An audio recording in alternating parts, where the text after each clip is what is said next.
And welcome in to another episode of Heat of the Moment. My name is Micah. I'm joined, as always, by my fellow host and friend Lino. And Heat fans, we have some real basketball to talk about, which is fun. We have the trade deadline and transaction season in the rear view, and it's time to discuss the things that are actually happening on the court. And thankfully, our Miami Heat is actually providing some pretty interesting stuff to get into in terms of different guys playing with different combinations, how the rotation is shaking out, and of course, the return of our All Star from last year. So we will get into all of that. But to start, news and notes. Honestly, the biggest news since our last show is Kashad Johnson won the dunk contest at All Star Weekend, which is pretty cool. He joins Derek Jones Jr. and I believe at least one other member of the Heat that has also won the dunk contest. Weirdly enough, the Heat have quite a bit of success on All-Star Saturday. We have a lot of three-point champions. Bam won the skills competition. So it's always fun to watch guys participate there. All-Star Weekend in general, there's always a bunch of, dialogue about that. It's not something I'm super interested in, but it was a fun year. The guys tried. So that was cool to see. And then really the only other news is that we have a couple injuries starting to pop up. So coming out of All-Star Weekend, pretty much the entire team was completely healthy, which was awesome. Everyone is available except for Terry Rozier, who obviously probably won't be available ever again. To what extent, I don't know. I didn't mean for that to sound so ominous, but Oh my god! he won't be available for the Miami Heat ever again. But since then, we have had a couple guys pick up some injuries. So Davion Mitchell has been under the weather. He missed the previous game with an illness, and I believe is listed as questionable for tomorrow's game against Milwaukee. And then Niko Jovic suddenly is having some back issues. It's lower back tightness, I think was originally how it's listed, but he's actually going to see a specialist. He did travel to Milwaukee with the team, but he is listed as doubtful. So, Lino, any thoughts on All-Star Weekend or the injuries that have popped up for our guys?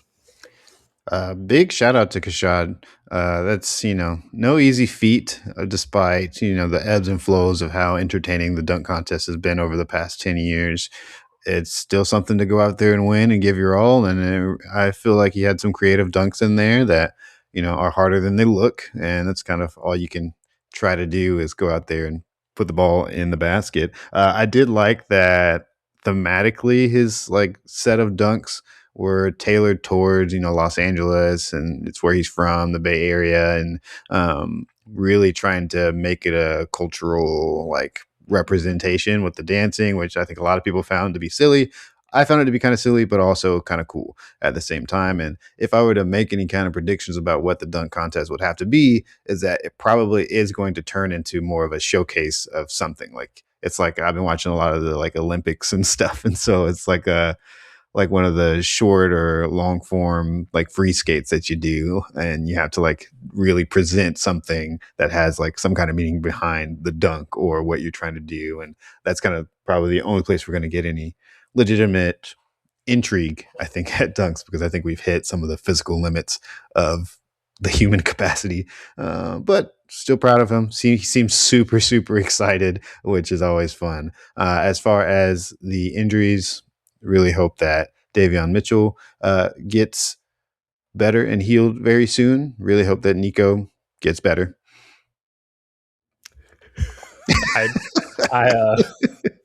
But he can take his time if he needs more time. Don't rush it. I did have in my notes. It is just grimly poetic that Nico was out of the rotation and still managed to get injured. It unfortunately encapsulates what has just been a nightmare season for him. So yeah, hopefully he can get better. I don't think he's going to contribute to this year's team, but definitely want him to be healthy so he can have a good summer and get ready for next year's team, because he's going to be on that team because he's on a long contract now. So he's going to be on the team for a long time. Davion, it's okay if you miss I think I said Thursday. If you miss Tuesday's game against Milwaukee, that's okay. If you miss Thursday's game against Philly, that's not going to be okay, because we're going to need your point of attack defense against Tyrese Maxey. And that Philly game, as we'll highlight later, is going to be a pretty big game as far as the standings, the getting out of the play-in, and all those things involved. So hopefully those guys will be back soon. But like I said, it's time to get into what's happening on the court. And of course, the biggest thing that's happened since we last recorded is Tyler Herro has returned. As everyone listening to the show, I'm sure knows, Tyler to this point had only played 11 games. He's been basically non-existent for the Heat this season. He's now come back and played a back to back, which I think is encouraging. Since the All Star break, he looked pretty good. They're both Heat wins. You don't want to get too into takeaways and things like that, but of course we're going to because this is a Miami Heat podcast. So, Lino, I'll open up to you first. How do you, in general, just feel like Tyler looked? What do you think his effect was on the team? What were the kind of general takeaways from his return? The main thing that stood out about Tyler Herro's return is how different it felt from his previous return. When he came back at the beginning of the season after the surgery, the vibes were all off. And I think the main thing that stood out, because overall, I think he's looked really good both times. Like both times he's come back offensively, he looks as sharp as ever. But the vibes have always been kind of different. And the main vibe that changed is that it didn't really seem like he fit into the flow of the offense. And it may have just been because originally we had an offense that was so set in stone that him coming into it really kind of threw things off. Whereas him coming back this time, our offense was practically non existent and really struggling, especially against any kind of defense. And so him coming into this when he was very much needed and we needed some offensive juice, I think lends itself towards the team being able to kind of flow together better and even just having more time. It's been in more practices. We're later into the season. Um, Opponents are, a little bit more exhausted than they are in October and November. And so overall, it was just cool to see everything kind of flow much better. I think his chemistry with other players on the court shine through, especially with players like Khalil Ware, Pelle Larson. And overall, I was, satisfied and excited about what it can mean. I mean, we've seen two incredible third quarters from this team in a row, which is unheard of. And I do have to credit that to Tyler Herro's presence and what he opens up for everybody else on the court. But it did make me excited for having both him and Norm on the team finally. The first time I was super excited about that, but it didn't really seem to be working. This time around, across a very, very small sample size, it's kind of matches the vision I had for what this team can be with that kind of shooting on the floor at any given moment. Yeah, I think that's well said. And it highlights to me maybe the most important aspect of Norm and Tyler's pairing, which is not the minutes they spend on the court together, but it's the fact that you can have one of them on the court while the other is not. So, as we've seen this year, when Norm is not on the floor, the Heat can really struggle to score efficiently. And we saw that obviously a lot last year with Tyler whenever he was on the floor or for the few games he missed last season. So, yeah, overall, I think Tyler is he's an interesting player. Obviously, he's very offense first, and he's so good at returning and returning efficiently. It's a great trait. It's unfortunate we have to see it so much because he is coming back from injury so often. But at least he's going to hit the ground running offensively. What will take a lot of time, I think, is the defense. Tyler's not an elite defender. We all know that, but he is somebody that really has to work the margins to be a passable defender, to be just an average team defender. And that's where he's struggled so far. I'm sure anybody who's watched the games, he's been, just fell asleep on the weak side, got cut for a layup, things like that. And then also, I think his conditioning just isn't in game shape right now. So, yeah, an exhausted Tyler, I still trust to hit a floater.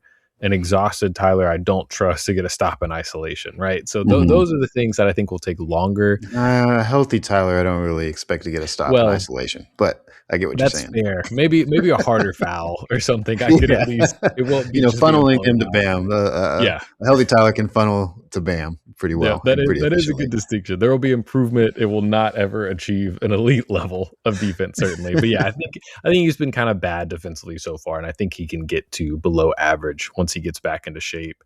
And Hmm. yeah, his offense is just a huge welcome to this team. Right now, after two big blowout wins, the Heat are back up to 16th in offense per cleaning the glass. But I think in recent weeks they had gotten as low as 22nd on the season.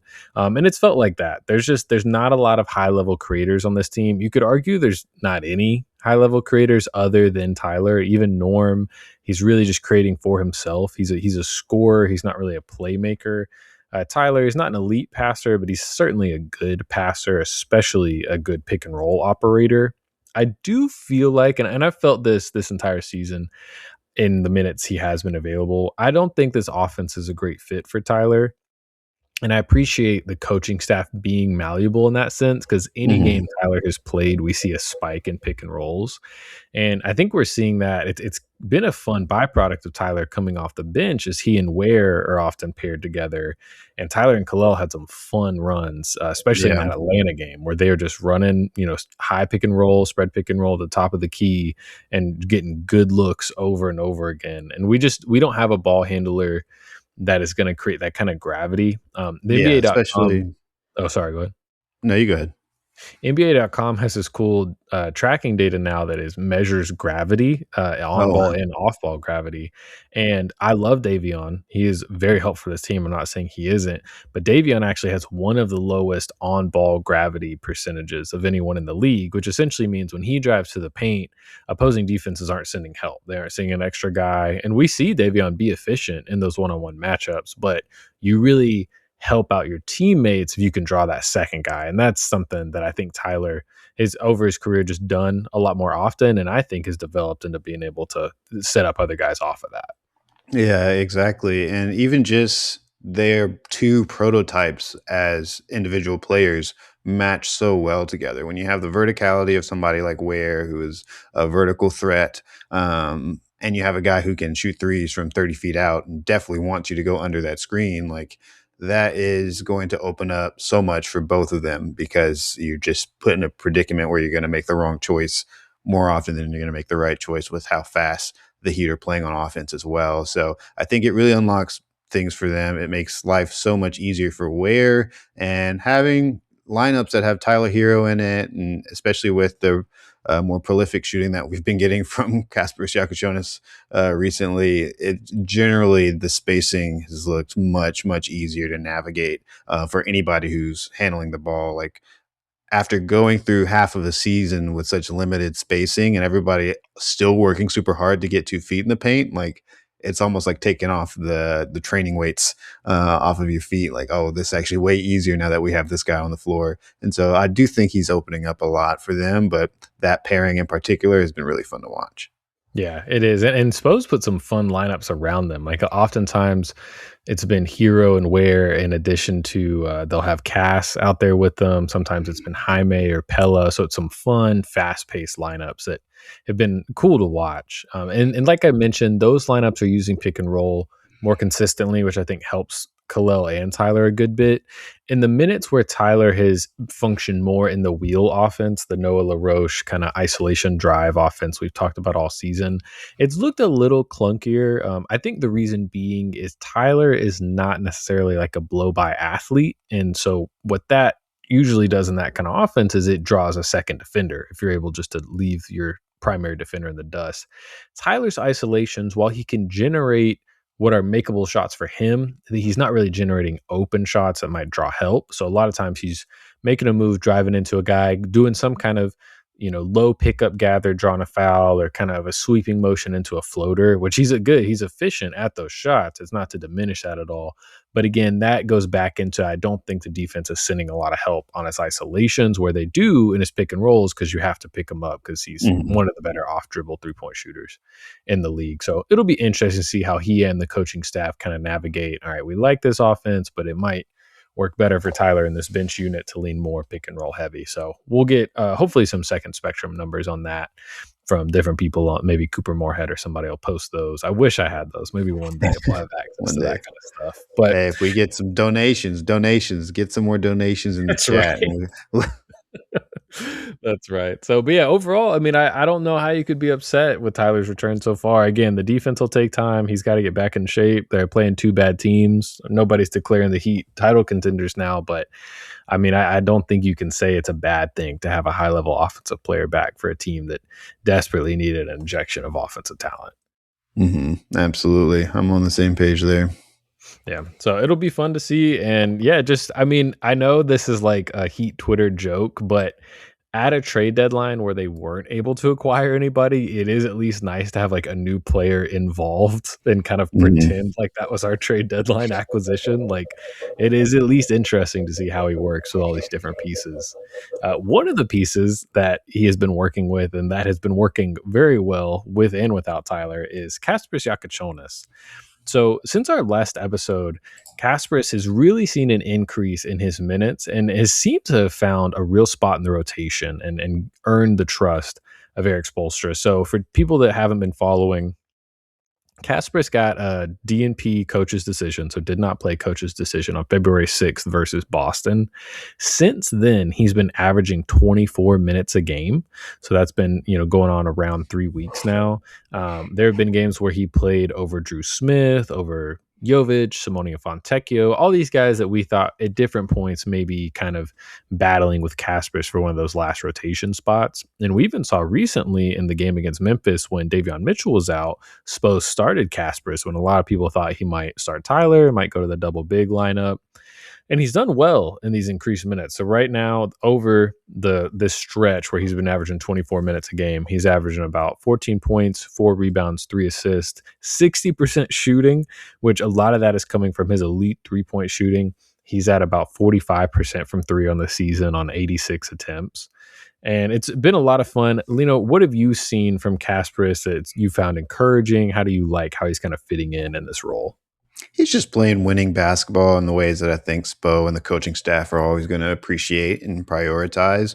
On the offensive end, he's not really turning the ball over that much. I mean, he had 4 turnovers against Memphis. I don't know that all of them were his fault, but overall, he doesn't try to be too flashy, and he does seem to operate within the flow of the offense, and he seems to have a lot more maturity on ball than you might expect from a rookie. And that's been nice to watch, and that he can be on the floor. He can even, manage the game from that point guard position in a way that is not going to set himself up for failure. So overall, I've really liked it. The shooting has been really sharp. I mean, I can't tell what he's averaging right now, but against Utah, he went 6 for 10. Against Washington, he went 6 for 6, 2 for 3 against Memphis last night. He did go 1 for 5 against New Orleans, but sometimes you just have those kind of games. But I think he's moving the ball around effectively. I think he, knows when to take his shots. I don't think he's trying to overdo it at any point in time, and he does seem to want to get people going whenever he can. And actually, that was 4 fouls earlier. He only had 2 turnovers against Memphis, 4 personal fouls. But yeah, overall, keeping the turnovers low while still, being effective with assists. And that's all you can really ask for from a rookie. And defensively, while he hasn't been a stalwart by any means, the effort is there. He's trying to have active hands. He's trying to put a body on somebody. He's not letting people get past, or he's not trying to let people get past him. People are definitely getting past him. But the effort is there to where he could grow into an effective defender, especially if he sees any kind of like growth from a physical standpoint. But what are you Yeah. seeing from him? Yeah, I think what I've enjoyed most is Kasparis and the coaching staffs uh, being open to using him in different ways, right? So Mhm. coming out of Illinois, as I'm sure a lot of Heat fans know, Kasparis was like a 100% on ball pick and roll ball handler, and that's just non-existent essentially in this Heat offense. And he's not somebody like Hero that they would reorient the offense for in that way. So what they've done instead, and a lot of smart teams do this with players they want to develop, is they're setting him up to attack a bent defense. And we've talked about this on the show in the past. But so essentially it might be Norm, it might be Bam, but somebody punctures the defense and makes it shift. They might not completely draw a second defender, but people go in more towards the paint, then they kick out. So Jaime is a great example of this. He's always getting 2 feet in the paint. Defense is sucking in, and then they're spraying out to Kasparis. Well, so the first phase of that was the defense is like, "All right, rookie, are you going to make your shots?" That's step one. They're not even closing out, so he just is nailing his threes for the first few games, weeks, however you want to look at it. Then as that happens, then they start closing out hard. Then the question becomes, okay, can you make a decision when we're flying out at you? And like you alluded to with the low turnovers, I think his decision making has been really nice. We know Kasparis is a high level passer, but you're not always sure if a pick and roll guy's passing is going to translate to just kind of what I would call more free form, kind of quicker read passing, as you'd say. Mhm. But he's getting downhill. He's making good passes. He's feisty. He's fighting for offensive rebounds. If he gets an offensive rebound, he's set up Bam and Kalel on quick putbacks and things like that. So I just love how the Heat are using him. I think a lot of teams would see him and be like, all right, we're going to just get some quick little bench minutes where he gets to run some pick and roll and just do what he's comfortable with. But I think he and the coaching staff have found this little niche where it's like, listen, you're our spot up shooter. If they close out on you too hard, then you get to kind of showcase your passing abilities. And it's been a lot of fun to watch. It makes me really excited for him to kind of get more and more on ball usage going forward. But that's a lot of positives. Has there been anything that's kind of concerning to you about his minutes or something you want to kind of see improve over the home stretch of the season here? Well, really, it's just a matter of how effective is he going to be on defense, and if he's going to continue to develop there. I don't think I see like he's not like a terrible defender in my eyes. I'm not sure what the numbers say by any means, but he's like, and he's got a decent amount of size to him, so he's not exactly getting bullied out there. But it's going to be important for him to be as sharp as he possibly can on that side of the ball because how often he may end up playing with a Tyler Hero or a Norm Powell who have shown that they're at a stage of their career where the defense probably isn't going to get any better. We can just kind of try to stop it from getting any worse. But otherwise, he's doing all the things that I would want a rookie that we took at what the 15th, I think it was 18th pick, 20th. 20th pick. Like as far as what you could expect from a 20th pick in the first round, I think we're seeing great returns on that investment. And I think he's shown a lot of potential, especially if he can keep that 3-point shooting up and add a few more pieces to his game from there. It's just going to open so many things up for him. Yeah, I think that's well said, and it's definitely something to think about. The Heat are an elite defensive team. They're fourth in the league per cleaning the glass in defense, and what that means is they play a lot of good defenders a lot of the time. So oftentimes, if Kasparis is out there, he's going to be one of those main targets that teams are trying to get their primary ball handler switched on to. We've seen a couple teams hunt him even in recent weeks, but I think as far as his primary assignments when he's guarding, the other team's backup point guard or whatever it might be. I think he's looked ahead of schedule. The activity, Mhm. like you alluded to, is super high. He's very intense. He's diving on the floor. He's being very active. You never know how it will end up, but his rookie season to me profiles as somebody that will find a way to be an above average defender Yeah. once he, kind of reaches his peak. My concern, the thing that I want to see hopefully get better this season and going forward is his 2-point shooting. We've talked a Mm. little bit about it on the show this year, but Kasparis has really struggled to finish around the basket. It's been nice, like it's ticked up a little bit the last few games, which is good, but that also just brings it up to 33% on the season from two. Awesome. Yeah, so very bad. He's 17 of 51 on 2-pointers. And a lot of that is just going to be him figuring out how to not get sped up and to generate good looks in the paint as a, not small, but smaller player by NBA standards. I think in college you saw him operate off of 2 feet a little more in the footage I watched. I think in the NBA he's probably getting sped up a little bit and kind of trying to make miraculous plays off 1 foot. And he's had a couple of them. He's had some really nice finishes. But I Mhm. think if he adds, you don't want to say Jalen Brunson in terms of like offensive skill, but just the way Jalen's able to play off 2 feet as a smaller guy, a lot of Yeah. up fakes, a lot of pivots, things like that. I think Casper's could find a way to get some good Mhm. offense going in the lane. Also, Yeah. foul baiting, unfortunately, would also be Yeah. helpful if he could do that a Yeah, little get more. to the free throw line a little bit more. Yeah, and that's what I think I've seen everything I need to see in a rookie year where I'm like, okay, if you got any better this year, that'd be awesome. But if you sustain this, and this is like you're right at the stepping stone, if not a couple of stepping stones ahead. I'm very curious what he's going to look like next year and like what kind of changes he's going to make, what kind of setbacks he's going to have as he's going to be on more scouting reports as the league gets more accustomed to if he ends up getting more minutes, what that looks like. So that second year is going to be huge, and I'm very curious to see what he develops and where he might regress.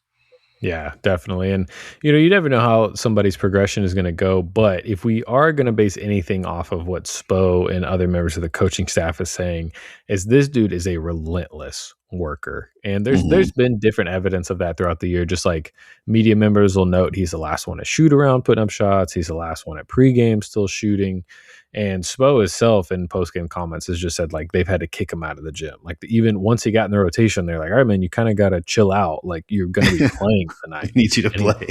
yeah, and he's still just relentless. So if I Kasparis is one of those players that I'm very confident the best version of him will be realized. We can't know exactly what that'll be, but he's gonna get there, and it's exciting because he just he's one of those guys where you wouldn't have, I think, necessarily thought coming out of college like, oh, that's a Heat culture guy, but he really is. I mean, he's diving on the floor. He works relentlessly. He earned his minutes probably defensively before anywhere else, and Yeah. now we're getting to see his fun offensive skill set really take shape. So it's been a lot of fun to watch.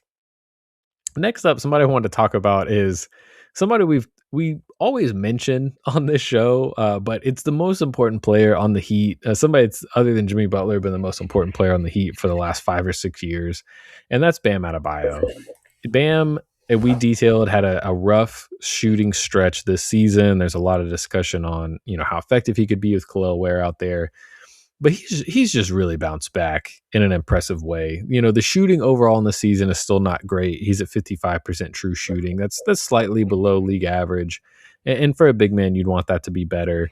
But every impact metric is just like, yeah, this dude is just like the only reason this team is competent. Like, Can I read something off real quick? please, please. These plus minuses from the past 5 games. He was a plus 41 against Washington on the 8th. Mhm. He was somehow a 0 in our loss against Utah, but that means the rest of the team was probably a negative, whatever, and he Mhm. managed to not go into the negative. Plus 15, plus 29, and plus 27. Like, Yes. the box score is what it is. I think it still looks impressive, even if you look at the box score. But even one layer underneath that, it's like it's not the most advanced statistic, but it does, portray some level of involvement on Yes. a major degree when it comes to numbers like that.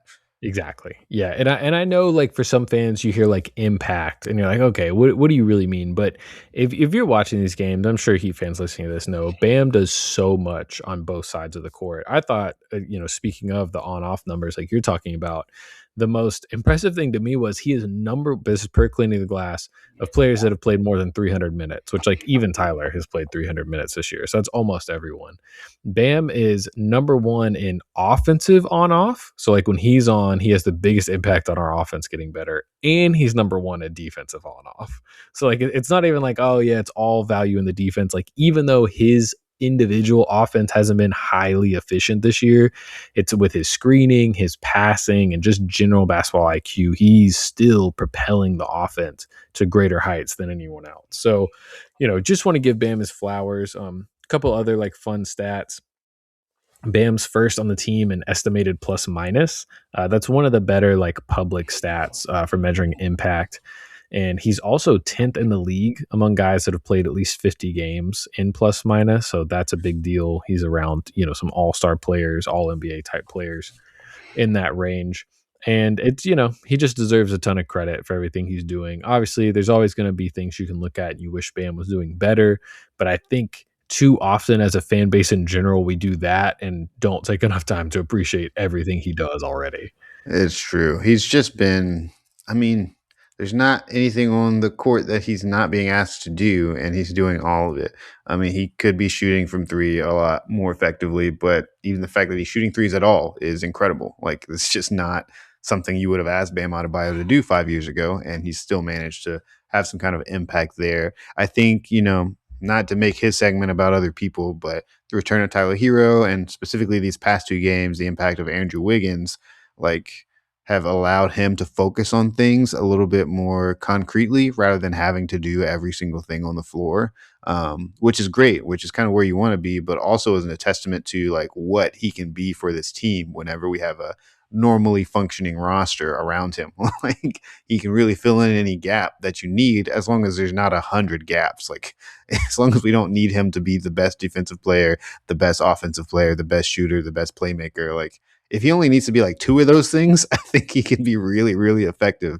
And we've seen that these past couple games, but even just these past couple weeks, I've just been very impressed, especially in that game against Atlanta. I was like, golly, this guy's bag is so deep. Like, Yeah. this guy He can get to some crazy shots. he has put some of his better low post moves on film the past couple weeks. I don't know if it was like individual skill work during the All-Star break, but I mean, he had some really nice pivot, step through kind of moves on Onyeka Okongwu and different guys in that Atlanta game. And then the Memphis game, again, just kind of highlighting his versatility. Memphis, I'm not sure why they were doing this exactly, but they were treating him like Jokic. Like if he touched it on the block, it was a hard double immediately. And Bam just made the right read. He wasn't trying to make a crazy skip pass. A lot of guys like Carl Towns, for example, gets criticism because he tries to make the spectacular pass, right? He's trying to do the Mhm. hook pass to the opposite corner. Bam just kicked it out. He didn't get a ton of assists in that game because it was usually he'd kick it out, swing, swing, open three. But I mean, he was the straw that stirred the drink essentially to start a lot of offensive possessions. And it's just there's no one else on the team really, I think, that's getting an immediate double in any other situation. So it's cool to see Bam do that. He cleans up the rebounding. The Heat should get killed on the offensive glass every game. They're so small. They almost never play double bigs, and so it's Bam, who's undersized in the first place, Andrew Wiggins, who's an undersized four, and you just keep going down the list. It's a small team. Offensive rebounding percentage drops 7.5% with Bam on the court for the opposing team. That's 99th percentile. And it's been that way his entire career. He always leads the league in box outs. Like, I know this stuff isn't super, like, sexy to talk about, but the dude just does every little thing you'd want from a basketball player. And again, just want to give him some flowers because Bam is awesome. And it's a privilege to have him on your favorite team. It's true. It's true. And the last thing you had on here was available and consistent. Like he's just always there. Knock on wood, but it just you have to say it because it's worth shouting out. Like this is a guy who's been the most stable and consistent thing about the Miami Heat over the past 8, 9 years, however long he's been on this team. And it's just all you've seen is consistent growth. And even when he does have setbacks, it's usually setbacks in the context of growth. Like, oh, he's still doing fine at the things he's always done good. He's just trying to add something new to his game. And we're Mhm. watching that skill develop. So it's been awesome. He's been a great leader. I think he leads these young guys really well. I think he gives space for the younger players in our team to grow as well. I think the way that he handles his relationship with Kello Ware is really special and something that's often taken for granted as that is a guy you're coaching up to, you know, potentially, possibly take your job. Like this is a Right. guy who plays the same position as you. You could tell him to kick rocks as far as his development concerned. But no, I think that Bam takes it very personally that Ware develops into the best kind of player that he can be because Bam really cares about what this team can be outside of just what he can provide. So, yeah, it's just, you can never say too many good things about Bam Adebayo. Yeah. Well said. And now to kind of move to our last topic, and this is arguably the most important thing, is goals for the home stretch, right? So there's only about 24, 25 games left in the season. And all of a sudden, the Heat have a very real opportunity to get out of the play-in. If they don't, this would be the fourth season in a row in the play-in. There's all the jokes about the play-in being the Miami, Chicago, Atlanta Invitational. Like, I know the 6 seed doesn't sound like some huge victory to a lot of people, but it would give myself and I think a lot of other Heat fans a lot of relief to know, okay, at least we can say we weren't in the play-in for the fourth consecutive year. So what needs to happen for us to get out of the play-in? Well, the two teams, Heat fans, that you're going to be wanting to root against every single night are the Orlando Magic and the Philadelphia 76ers. Right now, 6, 7, and 8 are all bunched up in the Eastern Conference. Those are the two teams, and then in addition to Miami, that are occupying those three spots. Couple news and notes to kind of keep in mind. Miami is 0-4 against Orlando this year. So they're not winning that tiebreaker. They actually have one more game against them, crazy enough. They play them 5 times because of the in-season tournament. So, but even though you can't get the tiebreaker, that would be a huge game to win. That's, I think, March 14th, I want to say. That would be huge to try and jump them. And again, you can't finish with the same record as them because they have the tiebreaker. So you'll want to clearly jump Orlando. And then Philly's the other team. If nobody's been paid attention, for Orlando, Franz Wagner is going to be reevaluated in a few weeks. He's having a lot of issues with his high ankle sprain. So Orlando hasn't been stellar lately. And then Philly, Joel Embiid has missed the last 5 games. They've kind of been in free fall. They've been losing a lot. And Miami still has 2 games left against Philly, and they already won the first one. So if they play Philly Thursday, you could argue biggest game of the season so far.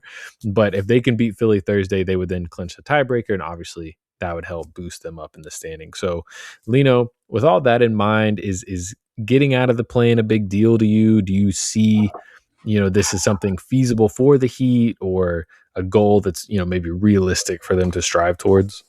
Yeah, I think it's like you mentioned, the most important thing left for us for this season, outside of developing the young guys.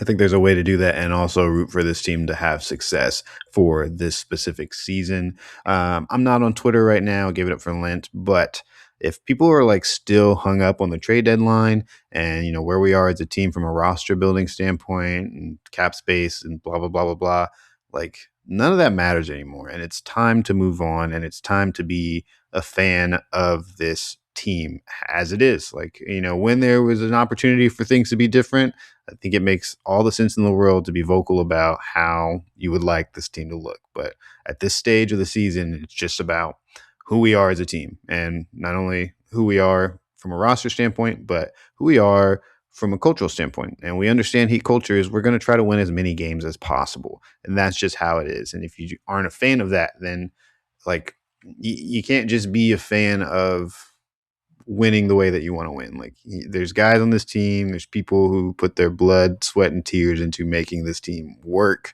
And if they're going to be out there, I'm going to be rooting for them. And if they could get a 6 seed or higher, that would be incredible to me. Like I don't even think that's some kind of like I don't remember the word for it, but it's not like some kind of backup prize, some consolation prize, some moral victory to get the 6th place. Like we went into this season begging to be at least a 500 team, begging to, if we weren't going to tank, at least be like somewhere in the mix of things. And we thought that was going to be something very, very positive for us. So the fact that we are very reasonably in the fight for making it to the playoffs and not the play in, then that is, a really great place to be. There's not another team, there's not another franchise in the world where I would want to be a fan of those teams rather than this one, just because we are, middle of the pack right now. Like I believe in what this team can do from the middle of the pack more than what I believe the Cleveland Cavaliers can do from the 3rd seed. Like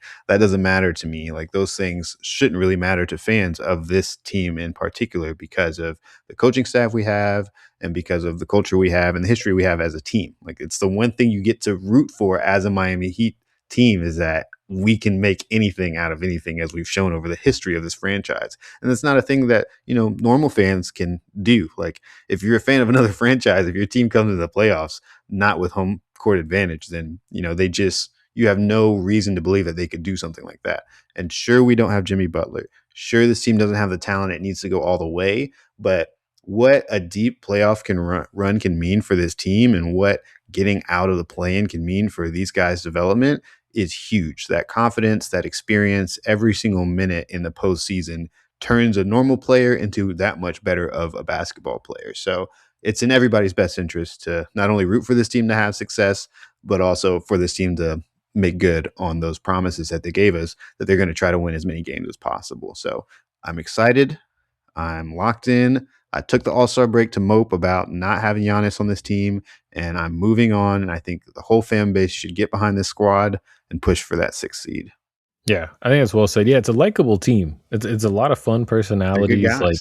yeah, you you could torture yourself and say like, "Oh, I'm hoping they lose every game for lottery luck or whatever." We know they're not going to do that. So there's no reason to go, in the opposite direction of the entire, mental state of the franchise. Like everybody in that building's trying to win every single possession, let alone every single game. So that's how they're going to do it. That's how I want to approach it. Tyler Herro even alluded to in a post game that Spo has talked about being in the play-in again almost every day. So that's something they're actively trying to avoid.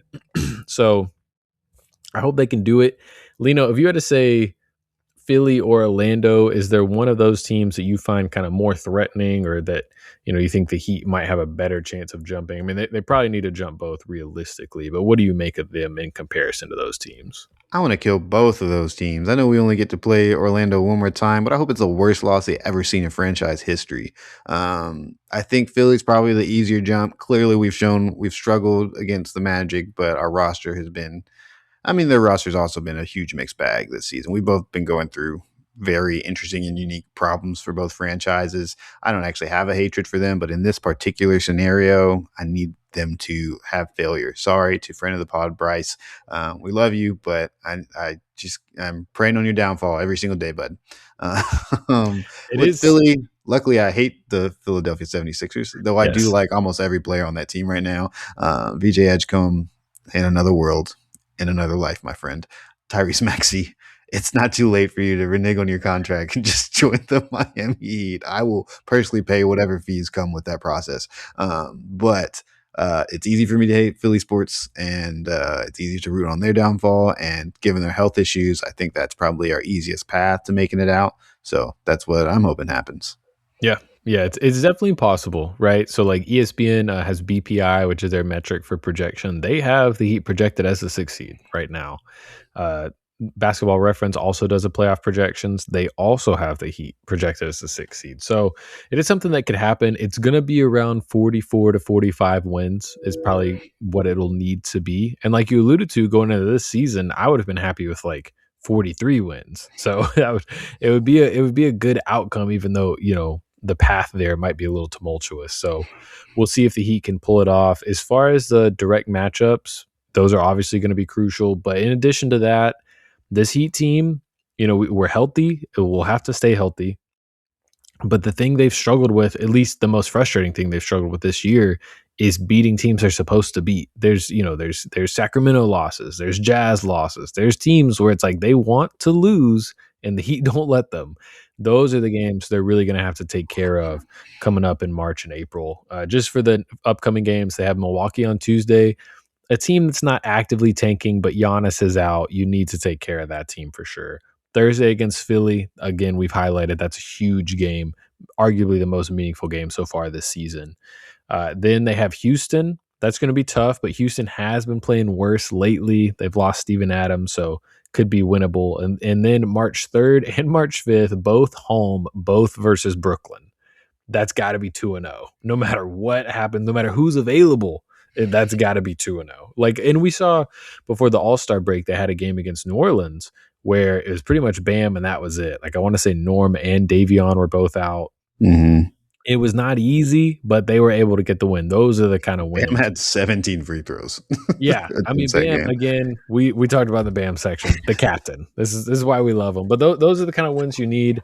And yeah, it might be moral victories, whatever, to get to the 6th seed. But again, that's where we're at.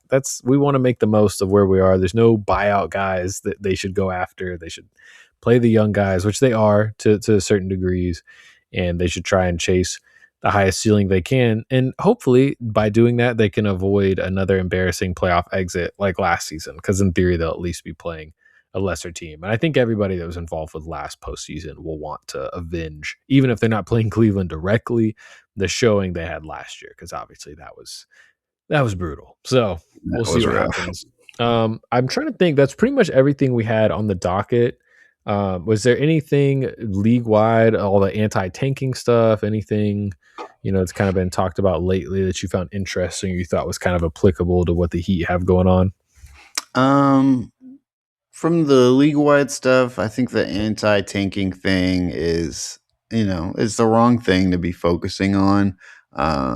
I don't know. Somebody, maybe it was Mark Cuban, somebody made a big long post about like, this is not the problem. Like there's two or three teams that are really tanking by choice and nobody really cares to watch them even when they're doing well. So it's not really like I don't care that the Wizards are tanking. And I don't care that the Jazz are tanking. What's that got to do with anything that's important to the basketball? Like we need to be focusing on the top end of the product and how accessible basketball games are.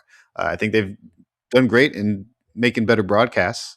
I think the broadcast with NBC, even Amazon, like I really love what they've brought to the table there. But going to games is kind of a nightmare. Tickets are crazy expensive, and that would be a place where people could actually find joy in the game again and actually learn about some of these other players and some of these teams that are in their cities. I just don't think like making these rules is going to fix things. And if anything, it's just going to make it harder for bad teams to get good. I watch sports for leagues that don't have drafts or that don't have a way for the bad teams to get good. And those teams just disappear, which if we want to do that, then that's fine by me. If we want to introduce relegation or, a team just dies if they can't get good, like that's what happens in the Premier League. They just drop out of existence for however long until they can build back up again. Like if that is where Adam Silver thinks he wants to take the league, then that's fine. Otherwise, the only other thing I wanted to say was just from these past two games, this team can be so special when Andrew Wiggins plays like an all-star. Like it's just, you know, he's just so it's not even that he's ever off. He's just kind of non-existent sometimes and he just kind of disappears. He's a quiet guy. He doesn't really try to stand out very much on or off the court. But when he's like active and making things happen, it opens up everything for everybody because it's just a third or fourth threat that we didn't have before. If we can have that threat every night, we would look like a very different basketball team. But these past two games has just reminded me like how special of a player Andrew Wiggins theoretically can be. And if only we could get that for 82 games a season. Yeah, it's well said, and Spo, I thought it was interesting. You even mentioned in a post game press conference, I think after maybe the Atlanta game, but it could have been the Memphis game.